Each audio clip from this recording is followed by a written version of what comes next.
Hello, everyone, and thank you for joining us today. My name is Ed Arnold, and I'm Vice President of Products here at Leverage Point. I'd like to welcome all of you to another one of our monthly webinars of thought leadership in value-based strategy, sponsored by Leverage Point. Leverage Point provides the only software solution for value-based pricing. We offer a cloud-based collaboration platform that supports product innovation as well as sales enablement that changes the way companies create, communicate, and capture value. Find out more about us from our website, leveragepoint.com.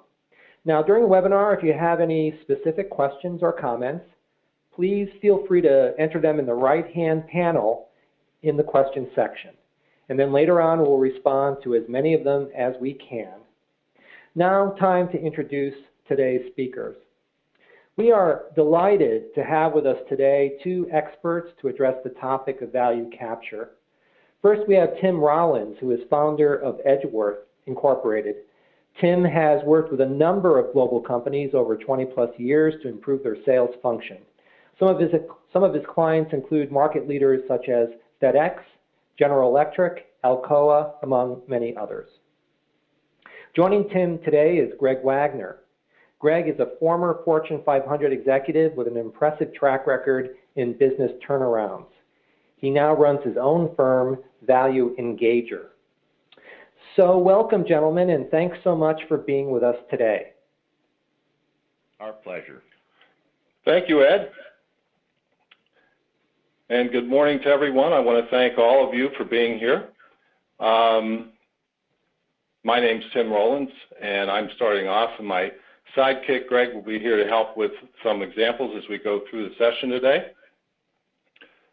There you go. Thank you. Great. All right. Everybody knows this guy. Warren Buffett, talks about value in his own way. He says, price is what you pay, but value is what you get. Okay, very good.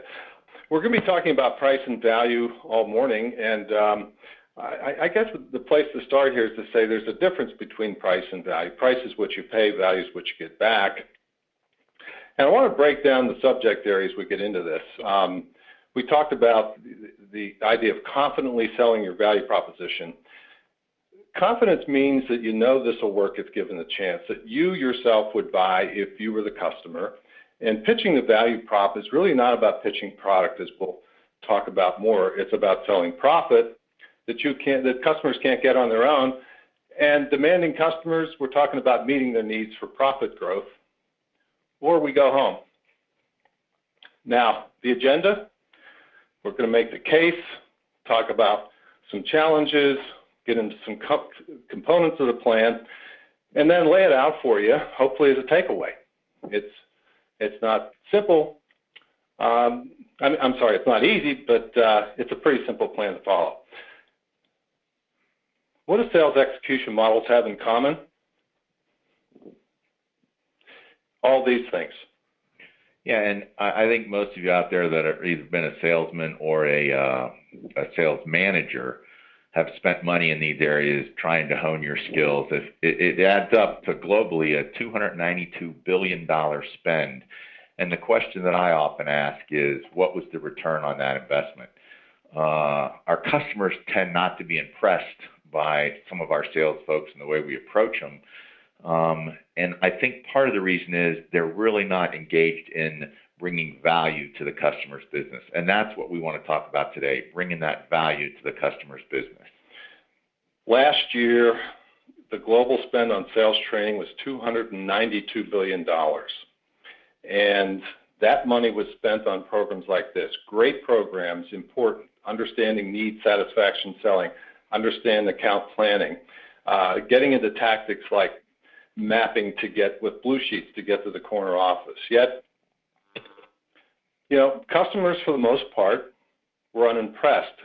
If we look at a research report that came out from Forrester just a couple of months ago, another Cambridge company like Leverage Point, they interviewed senior executives that were called on by salespeople.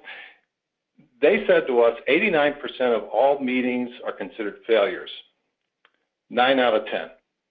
And if you go further with that, when asked about meeting objectives, they said 67%, two-thirds of the meetings were really about the supplier's company and not about their world.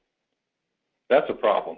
And last but not least, conversations about potential problems in the customer location, how they're solved, they said were 4 times more important than relationship issues and product knowledge. And customers will pay you for those type of conversations because they want their problem solved, particularly if it's going to add value to their business. And that's what you need to do, solve their problem and explain to them, here's the value in dollars it's going to add to your business. This stuff works. I know it works. As general manager of European B2B business, I took over the business, and it was losing money in every country except for the UK. In 18 months, we were able to change the culture into a value selling culture and made money in every country. The second experience I had where I got to instill a value selling culture was at a similar business, but in the Americas, North and South America. It was about a $150 million business, and it was losing money. The value selling culture change that we interjected took about 8 months, but we went from a 19% gross margin to a 40% gross margin and made it a very profitable business.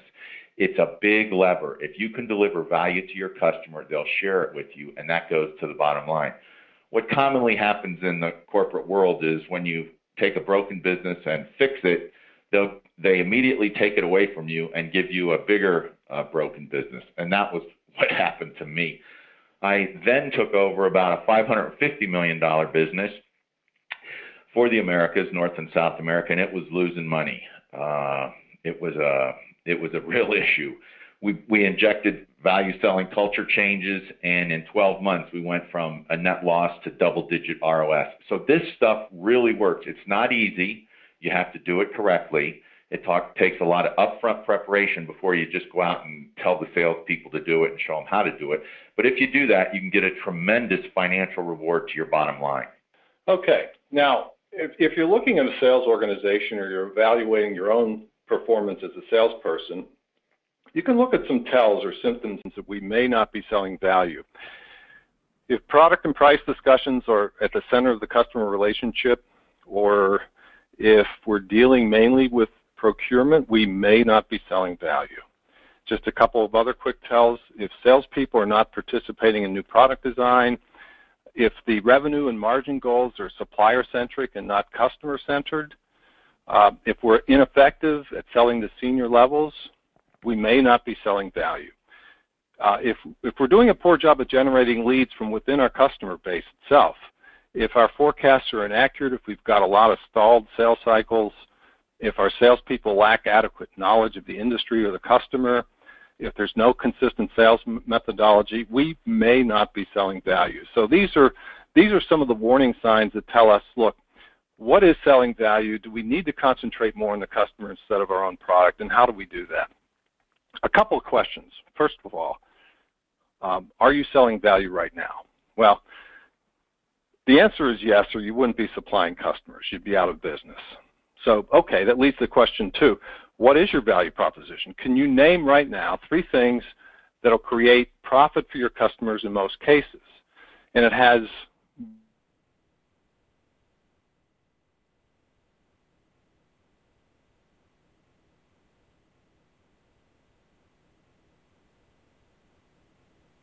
talk about what those things can be in a few minutes here. Now, if you don't know your value proposition, how can you be selling value? Well, the answer, discounted price goes straight from your bottom line to the customer's bottom line. And that's critical. If you can sell value, instead of you discounting the price and having your customer make more money, you're going to be able to either increase your price or increase your growth rate, and that drops straight to your bottom line, which is always helpful on incentive compensation. Absolutely. Thanks, Greg. Okay. Let's look at the big picture. From 20,000 feet, experientially at Edgeworth, we really came up with a way to depict the roles and behaviors of salespeople and their commensurate impact on customers' buying behavior. And we came up with 4 roles.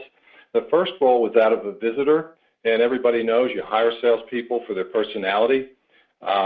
And we also know that this is a very fundamental, important step in terms of relationship, because people buy from people they like. You could have all the value propositions in the world, but if you're not liked by the buyer, you're not going to go very far. So an important fundamental step. Sometime in the first year of experience with the company, the salesperson picks up product knowledge through training and experience, and he becomes a product and price teller, meaning I can go now, if I'm trained, and talk to a customer about our business, what we have to offer them, what the pricing is from a negotiating standpoint. Those two roles or behaviors encompass about 80%, using Pareto's rule, of all the relationships that are out there in the marketplace from a customer frequency standpoint. But a few of them slip through that barrier, move up to the next level that we call problem solver. And it's a subtle but important difference, because a problem solver is one that goes out and asks questions instead of making statements about products. And the questions are focused around the customer's business and the customer's problems and opportunities for improvement. And if you do that, you're in position to bring value to that customer. And of course, the last level is business partner. The difference there, and you can see the dollar signs up top that kind of connote this or accentuate this, is that as a business partner, you're doing all of the above or all of the below, in this case, in the staircase, but you're bringing financial value. So you're solving a problem and you're asking the question, how much money did we save you as a result of solving that problem? So a few relationships out there are conducted solely on the basis of being a business partner, or I should say having mutual business partners, but those relationships are the important ones. They'll drive your business. And if you look at that from a lesson standpoint, every customer can be invited up to the business partner level, but 80% are going to decline the invitation. You know, they're going to say they've got other things to do, just give us your product. But the 20% that do accept the invite, especially that top 5%, they're going to drive the bulk of our profitable sales growth. So that's why they're important. And you know, Tim, sure. a lot of the stumbling blocks that we faced when we try to change the culture into a value selling culture are wrapped around that 80-20, where you've got a sales guy who goes through the training, everything's done right, and he thinks of his toughest customer and says, there's no way they're going to buy into this value selling stuff. And you know what? He's right. They're part of the 80% potentially. But there are 20% that will buy in, and those customers tend to be more profitable. They tend to be easier to deal with, provide you with a less complex sale. You got to work harder, but they actually deliver more money to your bottom line. You got to take care of the other 80%. You just don't have to take care of them quite as well. You don't have to spend quite as much time with them. But that 20%, they become your gold. Those are the ones you want to go after as your prospects, so you can slowly replace some of those 80% or serve them in a less costly way. And once salespeople figure that out, that 20% of the time they will be successful and it'll reap tremendous benefits, then you start to see the culture change and people buy into the process. Absolutely, Greg. Thanks. And, you know, really, those, like Greg says, those people in the 80% are still our friends. You know, we'll still sell product, we'll still make some money, but they won't be the value partners. And as that last bullet in the page shows, not all salespeople are willing or able to go the value route either. So maybe we think about segmenting our customer base with respect to the fact that they're either going to be value partners or commodity buyers. And we also segment our salespeople, our sales force, and trying to identify the folks that we think might be able to go all the way. And what you find out, Tim, is that there's guys that have been relationship sellers, you know, the backslappers, the cigar smokers, to use some old terms from 20 or 30 years ago, who really, really don't want to have much to do with this. And what ends up happening as you transform your culture is there's early adopters in the sales force that grasp these value selling skill sets and use them. And what happens is you see them be successful. You see their gross margins go up. You see their growth rates go up. And when some of the older dogs that don't want to learn new tricks see this, a couple of things happen. Either they go, maybe I need to reevaluate, and they start to really try and do some of these things, or they drift away from your organization because every sales guy looks at the leaderboard, and if he's never at the top, he might choose to play on a different golf course. The other thing that unfortunately happens at times is you get to a point where you've really got to free up somebody's future because they have no interest in going after the kind of customers that your organization and your value propositions are built to support. Thanks, Greg. And, that leads to the question, who are those folks that are good at selling value? What makes them tick? Well, first of all, they have to have a knowledge component. They know exactly what it is. And as we define it, it's really about improving the customer's business better than the competition can do, or even more importantly, better than the customer can do on its own. Because frankly, if you think about it, if the customer could make all the improvements they had to make on their own, they wouldn't need a salesperson to come in, other than for the actual product itself. They wouldn't need to partner with that person. So it's coming up with some ideas that will help them do things better than they're doing it right now. And we'll talk more about that later. The other component is attitude. When people really get this, they're passionate about it. They're like, you know what? I can't lose. I don't care whether my competitors come in at discounts that are 10, 20, 30% from me. I can beat them, or 2 or 3 or 4%, depending on the industry. And they've got the right skill set and strategy set. They know how to do it. They make the customer the center of their sales universe, and they get backed up properly by the company with good intelligence and good data. And we'll detail what that is, too, in a few minutes. And, that's another part of the process is the whole enterprise needs to understand what is the value proposition so they can back that salesman up who's out there selling that value. There has to be an alignment. Right. And just as an aside, who are the best value sellers? Everybody remembers this or knows this American Gothic picture. See if you can pick out the difference in this picture now. There's sort of like this discussion, if not heated argument about who make the best salespeople, hunters or farmers. And really, for value selling, you want a hybrid. You want farmers who can hunt. When you think about it, a value seller is an account manager who's trying to grow the value of that business and through opportunities to bring profitability. And we'll talk specifically about what they are. So he's a farmer in the sense that he's growing profitability in his customer's business and commensurately in his own company's business. And he's hunting those problems and opportunities, those varmints on the farm that are taking the customer down. So it's really a hybrid. Going back to knowledge, this is the foundation of execution. Information is at the center of the value capture strategy. What do we need? What kind of information are we talking about? Where do we help our customers make money? That's the first issue. And there are really 4 ways. We increase revenues. This is customer revenues. We decrease their cost either in production or overhead. And the 4th way is to improve customer asset utilization, which is to say, how do we help the customer get more done with the same amount of assets or even fewer assets? And the typical example in that case would be reducing inventory or cycle time for our customer.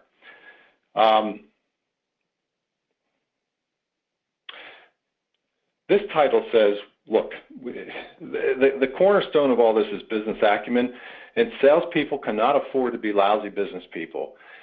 This chart here is a little daunting for sales folks that go through our training because at the beginning they're like, you know what, if I wanted to be an accountant, I probably would be right now. I'm in sales. Let's go to something else. But we sort of gently move them back over this, and by the time we're done, we make sure they know how to do this chart on the back of a cocktail napkin, because the key to selling value is understanding where value originates, and it hangs around these 4 levers as we describe them. We got to help the customer to get their return on assets up. We got to get their sales up. We got to help the customer cut their production costs, their selling general administrative costs, otherwise known as overhead, and/or get their assets down, get those in line so that they can get a better profit from the same existing asset base. Now, salespeople look at this for the first time and they go, well, what's this have to do with me? Well, it's everything if you're going to sell value to the customer, because the drivers of value are inside of each of these 4 levers. Tim, it's also surprising how many general managers or vice presidents or P&L folks think that the sales force understands this stuff, and they forget that a lot of these salespeople came through the technical ranks or the service ranks, so they may not have any kind of business background, Or they could have come up through operations where they've got a strong business background, but it's mostly on cost of goods sold. So they don't really realize that there's a vacuum here that needs to be fixed if you're going to value sell. Because if you do not understand these things, you cannot help your customer find the value that you're bringing and explain it to him in dollars, because it's going to come in the form of one of these 4 levers. Exactly. Thanks, Greg. So the gut check, again, coming off of that chart is, can you name which customer levers you affect as an organization? Where are the problems and opportunities out there in the customer business inside of those levers? And how do you do that? So what solutions do you bring that may have an impact on their business? And more importantly, this is the money question. What's the value? It's 2 words. How much? What's the profit or return for the customer when you do this? And if you can answer these questions, you'll be able to capture value. So if you're out there thinking about reinforcing your value capture strategy or initiating one, this is the bookmark page you can check back later on. Because if you can answer these questions, things do tend to work out well. Why do value sellers focus on customer business dynamics so much and not, competitive issues? Well, because according to Sales Benchmark Index, 60% of all sales are lost to the status quo. That's your big competitor, where customers decide, I'm not going to do anything differently. I'll just stick with what I've got. So before you try beating your competition, we're suggesting that we may want to think about redefining it as, and this is a little awkward at first, any customer condition that suboptimizes profit, which you as a supplier can help improve. So you're in business to help them make money. In that case, it's really more of a channeling of your energy and your thought process and a real solid laser-like focus on the customer's business. And when you do that, you don't have to worry so much about other competitors and the pricing battles that sometimes ensue from that. Did I say numbers? If I didn't, I'm saying it now. Just as a reminder, value in business is monetary, as we've seen from the levers, and the best way for a supplier to improve profits is to first improve the customer's profits. So are we recording that? Are we thinking about that? Are we congratulating each other on the fact that we've improved the customer's business as much as we're thinking about our own business here? And so many times a salesperson will go in and talk to a customer about on time in full, and it goes in one ear and out the other. But if you can dollarize what that saves the customer to have every order there so that they can meet all their orders, or if you can dollarize for them what the advantage is of your product that has less rejects per 1,000 than another guy's product off their line, you're going to be a winner, but you have to be able to dollarize it. That gets people's attention because they understand that goes to their bottom line. Absolutely. And by the way, just as an aside here, it's important to make finance appealing for salespeople because, as I mentioned a few minutes ago, salespeople didn't get into the sales profession because they were great accountants or great financial people. They probably did not like their first college course in finance and decided they're going to go another route. So the point is, when we put this information in front of many salespeople, the first reaction is, I'm not sure I want this. In fact, I can tell you I failed miserably in the first year, 20 years ago in my business, because salespeople did not react well to spreadsheets and PowerPoints on balance sheets and income statements. So what we did was make the game for people to feel a little bit more comfortable with what with the terminology around income statements, balance sheets, and cash flow. We actually put poker chips on this thing. We incorporate some dice. They roll for revenues. They bet on making infrastructure investments, etc. All the things that salespeople like to do: have fun, compete, and gamble. And so, whatever you do, I'm only making the point here, as I said, a side point, that if you take this information to your people, or you engage in the process of reinforcing value propositions, make it fun. Google financial games or something on the internet and try to do something that gets people involved. Where do the numbers come from if we're going to do a value proposition? Well, it all starts with value drivers, which are really customer business issues, AKA. And I'm just going to give you an example. This could be somewhat, there's a lot of information on here, but as I'm clicking through this, there are 4 quadrants. In each of the quadrants, top to bottom, left to right, apply to or relate to those four levers that we saw a little bit earlier, from net sales down through assets. And what this particular company did, this is a real example, it looked at where they could possibly help a customer in each of those four areas. And they came up with those value drivers, and they used that as a templated checklist for salespeople going in and in the discovery process trying to understand as salespeople where they could possibly partner up, meaning they're looking for particular problem areas inside that organization. So here, as you'll see in a minute, we did a value analysis worksheet, the VAW, the VAW. This is when you know you've arrived, where they were able to pick 3 issues from the previous sheet of potential value drivers, and they listed those because they were partnering with the customer, got feedback from the customer on this. On the left side, from energy costs through production downtime through vendor-managed inventory. So they had inventory issues in that last case. So without going through all the detail, because this is a little bit technical, they realized, for example, in the first case with energy costs, if they could lower the curing temperature by 1 degree, they could save a nickel for this plant, which with natural gas prices at the time came out to about $120,000 a year. So again, this is all customized to individual customers.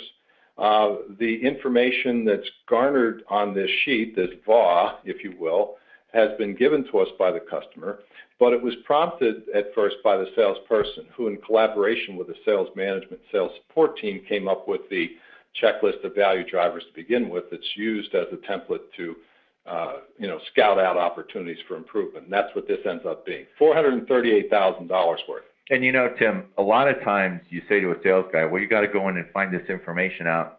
What are they paying per kilowatt hour? So that you can do this math, and they say, they're never going to tell me. Well, what you do in that case is you make an assumption based on your best guess and talking to the engineers in your own organization. You put that assumption in the chart. Then when you go in and explain this chart, they say, oh, that's not right. It should be higher, in which case you'll be saving them more money. In the end, you have to be able to dollarize it. Right. So this sheet is a sheet that tells you as an organization or as an individual salesperson you've arrived. If you can do the VAW, you can rock and roll with value propositions. Now, what do you do with this? This is the pitch, because we talked about the pitch in the title. The pitch is really what we call a value improvement proposal. We start with an opportunity to the customer. Look, we have several opportunities to improve annual profit by $388,000. There's a solution is going to be employed. A program is going to be employed with the following characteristics: energy conservation, production downtime, inventory management. And this is what it looks like. We'll ask for an investment of $50,000 up front for pricing premium and some software, and then the commensurate savings from both savings from the production process itself, as well as the incremental profit off the sales, gives us $438,000 less the investment of $50,000. Down below, we come to a total solution savings of $388,000. Salespeople are capable of doing this just with a little math, a little structure, a little formatting, but mostly with a mindset that says, I want to do this because this separates me from my competition, and it makes money for my customer. So one of the last pieces here, when you do enough of these value improvement proposals, you're able to put together a database, and you're able to develop plans off of it. You're able to build norms, and these norms basically get to issues like, hey, we know that we can cut process costs by 25%. A guy by the name of Matt Cannon, who's the father of consultative selling, American Management Association, he's the one that really kind of spearheaded the idea of putting norms out there. Our customers generate 10% extra revenues in this package. So the point is, once you do a number of these value improvement proposals and you create that database, share it internally, you're in good shape to sort of keep building the value of your customer base and memorializing that over time. But the biggest battle, and this is where we want to end this with, and it's really important, is the internal battle. Harvard Business Review commented on this in December of last year in New Skills You Need to Succeed in B2B Sales. They said salespeople need to engage in collaboration with the customer, but also with their own organization. Good selling is about transcending the customer-facing role and becoming an internal change agent as well. So the issue there is internal change. And if we don't have that internal change going and that culture going, we're in trouble. So I'm going to flip it back over to Greg to talk about what some of the key points are with respect to developing a cultural change that supports the value selling effort. Greg? Thanks, Tim. Yeah, a lot of people will call and they'll want to engage us in a project, and they want value selling training. They want to do this. And some of the first questions that we need to go through with them are not, do you want to make the investment, but do you want to make the commitment so that the investment has the highest return possible? Is your organization ready for change? There's lots of ways to measure that. Is there a sense of urgency? Do you know you have a problem capturing all the value you should be capturing? Do you have value propositions already validated by segments? Is the leadership in alignment with those value propositions? A lot of times what leadership thinks the value proposition is has nothing in common with what your customers think it is, believe it or not. Are the strategies and resources aligned to support those value propositions? Is there a guiding coalition of the sales leadership that says, yes, we want to do this and we're going to drive this into the sales and the marketing organization? Is the sales team ready for change? How many things do you have on their plate? Did you just launch a new forecasting software package? Are you in a huge inventory reduction project with the sales force so that they really don't have time to do 5, 6, 7 things? Once you answer those questions and you've really set the stage for change to take place, then you can talk about, okay, let's bring the sales guys in, let's do the value selling training, and let's get the biggest bang we can for our buck out of that investment. Obviously, once you do that, you need to be able to track the results. You need to be able to celebrate the success, and you need to figure out how to make this snowball. Now, that's a real quick explanation of trying to get your mind around what the organization needs to do to manage this change. If you go to the next slide, it's a bit of an eye chart, but it'll walk you basically through an 11-step process of exactly what you need to be thinking about to get the biggest bang for your buck in terms of a value selling culture change implementation. And if you have any questions, don't hesitate to give Tim or I a call, and we can walk you through this, whether you do it yourself or you do it with your salespeople or you engage an outside consultant. However you choose to do it, if you follow these steps, I guarantee it will improve your return on the investment.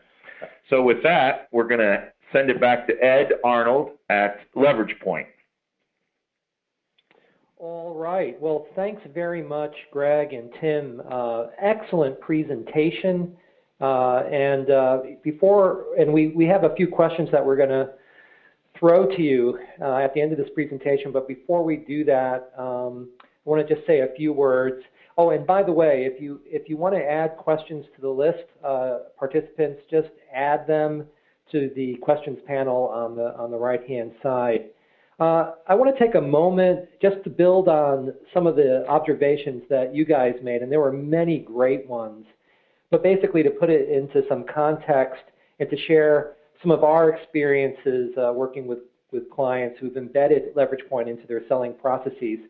As we like to say around here, it's far better to sharpen your value proposition than it is to sharpen your pencil. And to do that requires a few things. First, you need to have real business conversations with your customers to understand how your offerings contribute to both their bottom line profitability and top line growth, and then to be able to demonstrate that value. So let me show you what I mean. One thing that we've learned to appreciate in working with our customers is that there are a variety of ways to communicate value.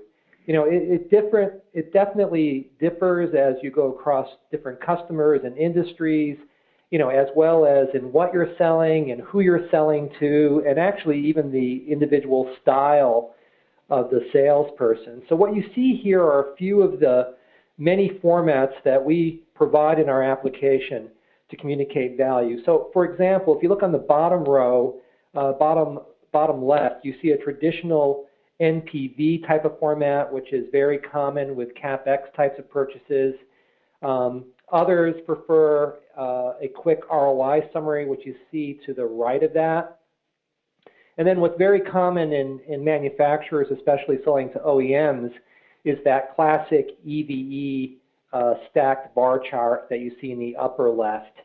And then to the right of that, you see a couple of variations that have evolved in working with customers, including the ever popular value pie chart. And then finally, one that's a real big favorite with a lot of our salespeople, the customer cost comparison chart. So again, these are just a few examples to ponder in selecting which style of value communication will work best for you. Finally, I just want to say a few words about the LeveragePoint platform and how that works. We provide a cloud-based platform for product marketing, pricing, and sales to collaborate on a value-based strategy and to adopt best practices. And first, we build compelling value models, and then we communicate that value to customers. Finally, we provide a feedback mechanism that connects the organization to changes that are occurring real time in the competitive marketplace and to support continuous improvement. So that's a quick overview of how we embed some of the best practices that Tim and Greg have just talked about. All right, so now back to work here. And again, if you want to add a question to the list, go ahead. I'll answer one that comes in all the time, which is when can we get the slides to this presentation? I know there are many of you who would love to get your hands on these slides, and we will make them available to you, to all the participants who registered. LeveragePoint will email those. We'll also have a recording of this webinar on the resources page of our website. That will come out sometime next week. All right, so Tim and Greg, are you ready for some questions? Absolutely. Yep. All right, so first question that came in. How do you determine and identify customers who make the best value partners? Well, it takes work. You got to ask a lot of questions. The thing that's interesting is, as I've gone through this process myself several times, I found that when I ask a sales guy if he thinks he can value sell this customer, they'll say no, and then they come back and say yes. And then there's some instances where they actually say, oh yeah, we can do that, and then they can't.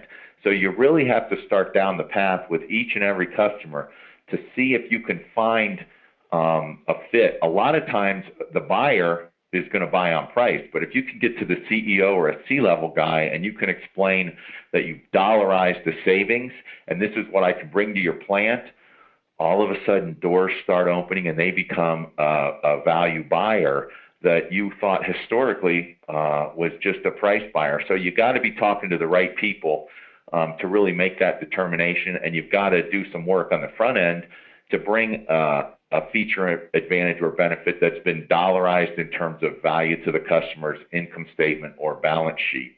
So there's no real easy answer. You can't go in and just say, hey, are you a value buyer?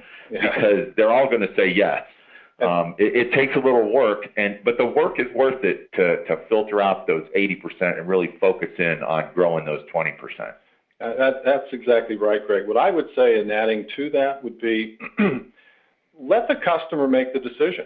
I mean, I take the pressure off the folks that are going through value sell training. I say, look, this is really about helping the customer improve his or her business, and invite them to do that. Let them know sincerely and honestly that you intend to put your company resources to work to help them improve their profitability. And if you can get in front of the right people, which is not always easy, or when you talk to even folks that aren't making the final decision about this, if you can lay out the case that you're there to help them make some money, let them decide. If they want to, as we said earlier in the conversation here today, if they want to be treated like commodity buyers, then we may not be able to change that. So my answer to that is the customer will always make the decision. They'll make the right decision for them. But 2 out of 10, if we're lucky, 3 out of 10 will come back to us and say, we're all in. All right. Another question is, how do you change someone from a price and product teller to a consultative value seller? Oh, that's easy. You hire Tim and I. Well, That plus, I would say, let's go to these. I invite salespeople, like I do customers, to this. This is a better way to go. If you're in sales, and if you've been around for 10 or 20 years and you're constantly getting beat up on price, at some point you want to say, is there a better way to do this? Well, there is a better way. And I would try to convince the group that this is a better way to go, but it's really up to you in terms of, as being a salesperson, how you want to play this out. You will get some people who will not go the economic value route. They don't like financials. As much as this is kind of like friendly fire for them in terms of the way it's positioned for them, there are some folks that say, you know what, I just want to go on the basis of relationship and product. And I say, let's find a place for those people. But for those people that really want to do it differently, want to sell to higher levels and be successful there, it's an exciting way to go. A little bit of financial knowledge will help you get there, and let them make that decision. I mean, some people want to do this and can't, but most people can if they're given the right kind of information. But it's an invitation to these folks to step up. And I would add that you really have to have a guiding coalition of sales leadership and even CEO or division leadership that says this is important and it works, so that you can get a few early adopters in your sales force to actually do the hard work to have some success. Once you have those base hits, then you just celebrate them and you communicate them, and people start to see that, yeah, this can work, and look what it did for Harvey.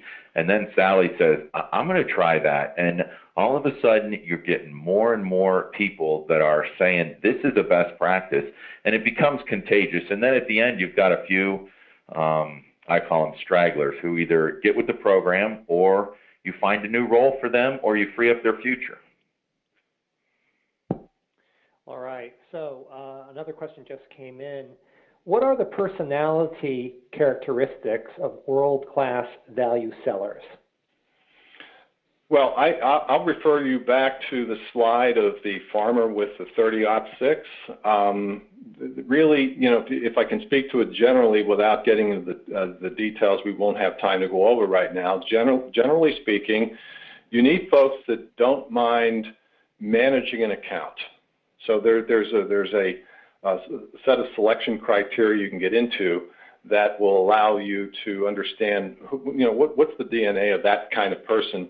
But you also want to inject that DNA with the hunter mentality, which says, we're going to manage an account, we're going to grow this account's business, we're going to work as partners over the long run, we're going to increase each other's capabilities and profitability. But at the same time, you got to have a person that's aggressive enough to look for opportunities for improvement, and that's that hunter mentality. So that's kind of what I look for in both the selection process as well as the training process for folks, and I think that's the way to go. And sometimes that's hard to really quantify when you're in an interview situation looking to fill a new role, or if you're just assessing your existing sales force. But there are tools that we use to completely assess what is this person's capability. Are they a hunter? Are they a farmer? There's assessment tests that we can give them that will just map out exactly what their DNI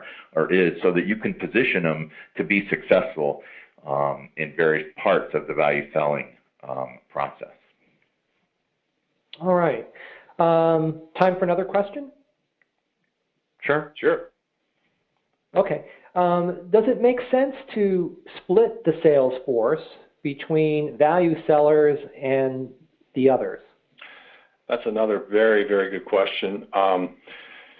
It depends on the business. I would say that at least when you're getting started in the first year or so, I would not split the organization until I had that segmentation much clearer from the standpoint of who my people are, as well as who my customers are from a value standpoint.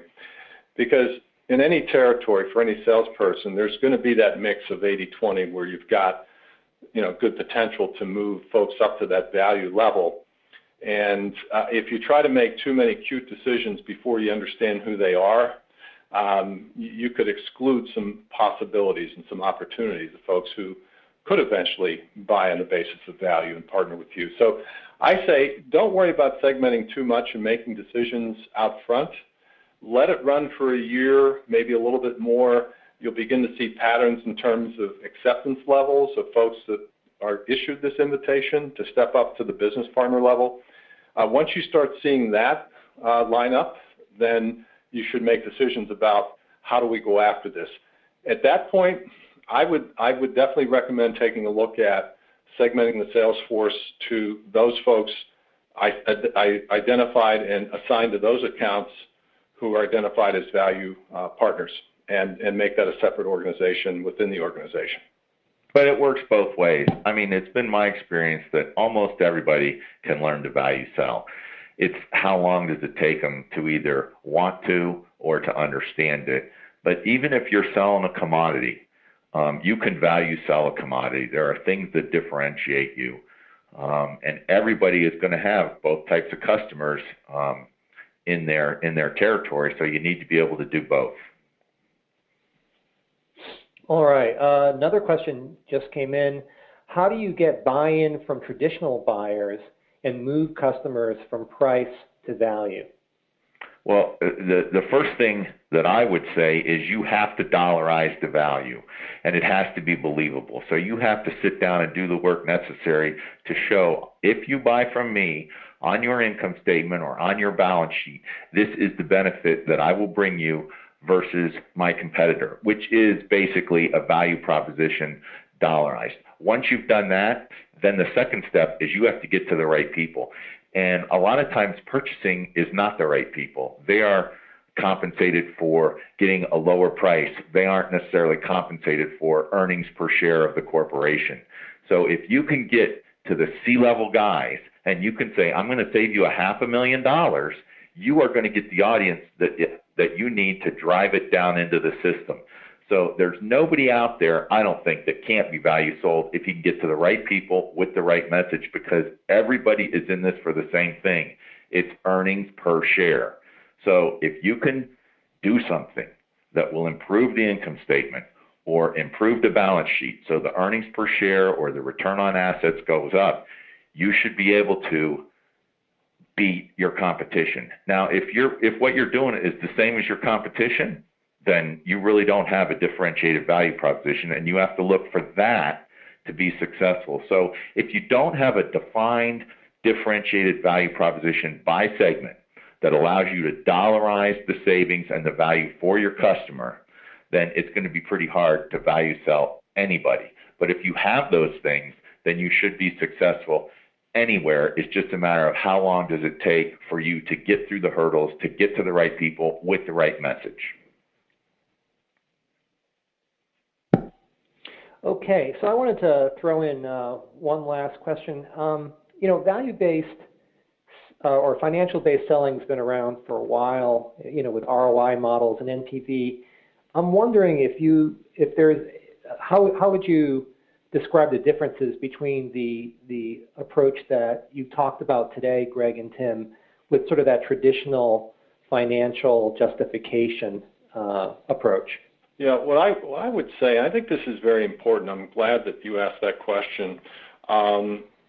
This is really not about an approach that sets the salesperson up to go into a customer with a spreadsheet early in the relationship or the conversation even, and to lay out the cost-benefits analysis. This is not about that, because customers are going to be naturally suspicious or even leery of any numbers that you might provide to them without their input. So really, the key to success here is the process by which you gather that information. You work with them in concert with the key decision makers and those that provide the information, those that provide you with technical data. You wrap that around the financial information. They're with you as a supplier all the way. They understand exactly what they're giving to you. And by the time you wrap it up and kind of position it back with the senior management team, you've got advocates on the customer side working with you. So it's not like a surprise presentation. It's not like, hey, we came up with this thing sitting in our supplier ivory tower. It's really something that's worked on organically with the customer, and the customer has as much at stake in making sure that this thing works as the supplier does, so everybody wins here. So what's different, I think, about this is that the acknowledgement that salesperson is working in conjunction with the customer, and he has the attitude going in that, look, if I get this information, I don't even know where it's coming from at the outset, but if I can get this kind of information from the customer, they're gonna love giving it to me because it's going to make them look good, it's going to make money for the customer, and I can't lose. So it's that mindset of saying, and the passion that goes with it, I can't lose if these folks work with me the way that they're capable of doing, and we're going to provide them with a value that they can't get anywhere else. That drives us. And I think that's what's different about this as opposed to traditional financial selling models, which, again, really allow the salesperson to go in or encourage the salesperson to go in with spreadsheets, but that doesn't really make it for most decision makers. All right. Well, I think that's all the time we have left for today. And just again, we'll be posting a recording of this webinar on our website sometime next week. If you want to contact Tim or Greg directly, contact information has been up on the screen during the Q&A session. You can reach them directly there at their emails or through their websites. And of course, if you want to send us any comments about our webinars or any other fan mail, you can reach us here at Leverage Point. Just wanted to let you know that we're going to be taking a summer break in our webinar series in August, but we'll be back in September to kick off our next season. We've got a number of exciting things planned for the fall.